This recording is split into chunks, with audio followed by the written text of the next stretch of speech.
ರಾಜಣ್ಣ ದೂರು ಕೊಟ್ಟ ಮೇಲೆ ಎಲ್ಲ ತನಿಖೆ ಆಗುತ್ತೆ. ಸಚಿವ ಎಂ ಬಿ ಪಾಟೀಲ್ ಮತ್ತು ಪ್ರಿಯಾಂಕ್ ಖರ್ಗೆ ಇದ್ರ ಬಗ್ಗೆ ಹೇಳಿಕೆ ಕೊಟ್ಟಿದ್ದಾರೆ. ಬ್ಲ್ಯಾಕ್ ಮೇಲ್ ಮಾಡೋದಕ್ಕೆ ಹನಿ ಟ್ರ್ಯಾಪ್ ಬಳಕೆ ಹೀನ ಕೃತ್ಯ, ಇದು ಹೇಯ ಕೃತ್ಯ. ಹನಿ ಟ್ರ್ಯಾಪ್ ಪ್ರಕರಣದಿಂದ ರಾಜ್ಯಕ್ಕೆ ತೀವ್ರ ಮುಜುಗರ ಆಗಿದೆ ಮತ್ತು ಸುಪ್ರೀಂ ಕೋರ್ಟಿಗೆ ಒಬ್ರು PIL ಹಾಕಿದ್ರಲ್ಲ, ಆ ಕೇಸ್ ಕೂಡ ಅರ್ಜಿ ವಜಾ ಆಗಿದೆ ಅಂತ.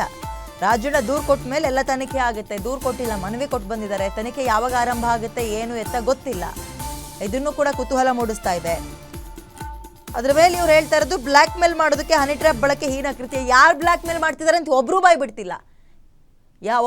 ಬಿಡ್ತಿಲ್ಲ. ಸುಮ್ಮನೆ ಎಲ್ಲರೂ ಕೂಡ ಗಾಳಿಲ್ಗೊಂಡು ಆರೋಪಗಳನ್ನು ಮಾಡ್ತಾ ಇದ್ದಾರೆ ಹೊರತು, ಆರೋಪ ಶೂರರಾಗ್ತಾ ಇದ್ದಾರೆ ಹೊರತು ಒಬ್ರು ಸಾಕ್ಷಿ ಕೊಡ್ತಾ ಇಲ್ಲ ಪಾತ. ಸುಪ್ರೀಂ ಕೋರ್ಟ್ ಕೇಸ್ ರಿಜೆಕ್ಟ್ ಆಗಿದೆ ಸರ್. ಜಾರ್ಖಂಡ್ ಅವರು ಅವರಿಗೇನೆ ವಾಪಸ್ ತಗೊಂಡಿದ್ದಾರೆ. ರಾಜಕೀಯವಾದ ಕೆಟ್ಟ ವಿಚಾರಗಳನ್ನ ಕೋರ್ಟ್ ಅವ್ರಿಗೂ ಯಾಕೆ ತರ್ತೀರಾ? ನಿಮ್ ಸಮಯನೂ ವೇಸ್ಟ್, ನಮ್ಮ ಸಮಯನೂ ವೇಸ್ಟ್ ಅಂತ. ಈಗ ಅದನ್ನ ಯಾವ ರೀತಿ ನೀವು ಸ್ಪೆಕ್ಯುಲೇಟ್ ಮಾಡ್ಬೋದು?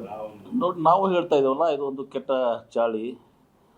ಇವತ್ತು ಸುಪ್ರೀಂ ಕೋರ್ಟ್ ಕೂಡ ಇದನ್ನು ಅಸಹ್ಯ ಪಟ್ಕೊಂಡು ಇದನ್ನು ಇಲ್ಲಿವರೆಗೆ ತರಬಾರ್ದು, ವಿಧಾನಸಭೆ ತನ ಒಯ್ಯಬಾರ್ದು, ಇದರಲ್ಲಿ ಸುಪ್ರೀಂ ಕೋರ್ಟ್ ತನ ಒಯ್ಯಬಾರ್ದು.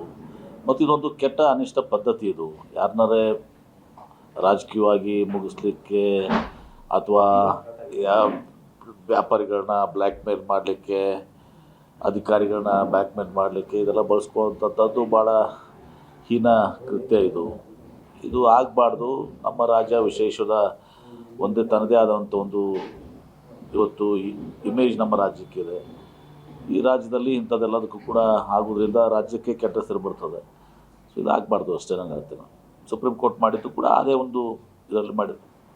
ಸುಪ್ರೀಂ ಕೋರ್ಟ್ ಗೃಹ ಸಚಿವರು ಬಂದು ಮನವಿ ಕೊಟ್ಟರೆ ನಿಜವಾಗ್ಲೂ ತನಿಖೆ ಆಗಬೇಕು ಅನ್ನೋ ಉದ್ದೇಶ ದೂರುದಾರರಿಗಿದೆಯೋ ಅಥವಾ ಸರ್ಕಾರಕ್ಕೆ? ನೋಡಿ, ಅದು ಸೊಮೋಟೋ ಕೇಸ್ ದಾಖಲಿಸ್ಕೋಬಹುದಿತ್ತಲ್ಲ sir? See where is the victim. Suo motu case ಅಂದರೆ ಈಗ ಅವ್ರು ಹೇಳ್ತಾ ಇದ್ದಾರೆ ಅಟೆಂಪ್ಟ್ ಆಗಿದೆ ಅಂತ. ಅವ್ರು ಡೀಟೇಲ್ಸ್ ಕೇಳಿದ್ದಾರೆ, ಇವ್ರು ಮನವಿಯನ್ನು ಕೊಟ್ಟಿದ್ದಾರೆ. ಅದೇನಿದೆ FIR ಮಾಡಿಸಿದ್ರೆ then we will be empowered ಅಲ್ಲ. ಈಗ ಒಂದು ತನಿಖಾ ಸಂಸ್ಥೆ ಬಂದು ನಿಮಗೆ ಪ್ರಶ್ನೆ ಮಾಡಬೇಕಂದ್ರೆ ಯಾವ ಆಧಾರದ ಮೇಲೆ ಮಾಡ್ತಾರೆ?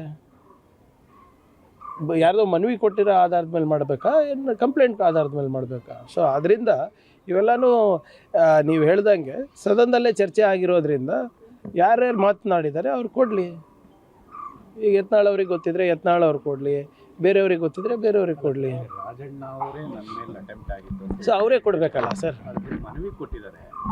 ಮನವಿಗೂ ಮತ್ತು ದೂರಿಗೂ ವ್ಯತ್ಯಾಸ ಇರೋದ್ರಲ್ಲಿ ಏನಾದರೂ ಬೇರೆ ಟ್ರಿಕ್ಸ್ ಇರ್ಬೋದಾ ಅಥವಾ ಬೇರೆ? ಇಲ್ಲ, ಯಾರು ಟ್ರಿಕ್ ಮಾಡ್ತಾ ಇದ್ದಾರೆ, ಯಾರು ಟ್ರಿಕ್ ಆಗ್ತಾ ಇದ್ದಾರೆ ನಮ್ಗೆ ಹೆಂಗೆ ಗೊತ್ತಾಗ್ತದೆ ಇವರೇ?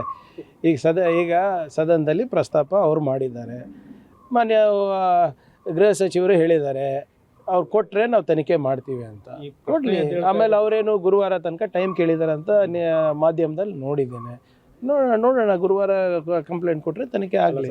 ಪ್ರಶ್ನೆ ಎದ್ದೇಳ್ತಾ ಇರೋದು ಸದನದಲ್ಲಿದ್ದಂಥ ಆವೇಶ ಈಗ ಕಡಿಮೆ ಆಗಿದೆಲ್ಲ ರಾಜಣ್ಣ ಅವ್ರದ್ದು ಅನ್ನೋದು. ಅದು ಅವ್ರಿಗೆ ಕೇಳಿದ್ರೆ ಅದರ ಹಿಂದಿನ ಇಲ್ಲ ಅವ್ರಿಗೆ. ಓಕೆ, ಇದೀಗ ಸುಪ್ರೀಂ ಕೋರ್ಟ್ನಲ್ಲಿ ಈ ಕೇಸ್ ಅರ್ಜಿ ವಜಾ ಆಗಿದೆ. ಯಾಕೆ ಅನ್ನುವಂಥದ್ದು ಒಂದು ಗೊತ್ತಾಗಬೇಕು. ಮಗದೊಂದು ಕಡೆ ತನಿಖೆ ಅಂತ ಇದ್ದಾರೆ, ಕಂಪ್ಲೇಂಟೇ ಕೊಟ್ಟಿಲ್ಲ. FIR ಆಗ್ದಲ್ಲೇ ಹೆಂಗೆ ತನಿಖೆ ಮಾಡ್ತಾರೆ? ಯಾರು ತನಿಖೆ ಮಾಡ್ತಾರೆ? ಅದು ಯಾವುದೇ ಇನ್ವೆಸ್ಟಿಗೇಷನ್ ಟೀಮೇ ಆಗಲಿ, SITನೋ ಇವ್ರು CBI ಕೊಡ್ತಾರೆ, ಯಾವುದೇ ಆಗಲಿ, FIR ಆಗದೆ ಯಾವುದು ಒಂದು ಹೆಜ್ಜೆ ಕೂಡ ಮುಂದಿಡೋಕ್ಕಾಗಲ್ಲ. ಇನ್ನೂ ಕೂಡ 3 ಪುಟದ ಪೇಜನ್ನು ತೊಗೊಂಡು ಬಂದರು, ಗೃಹ ಮಂತ್ರಿ ಕೊಟ್ಟಿದ್ದಾರೆ, ಅವರೇನೋ ಮಾತಾಡಿದ್ದಾರೆ, ಅಷ್ಟರಲ್ಲೇ ಇದೆ. ಇದು ಮುಂದುವರಿಬೇಕು ಅಂದರೆ ಕಂಪ್ಲೇಂಟ್ ಕೊಡ್ರಿ.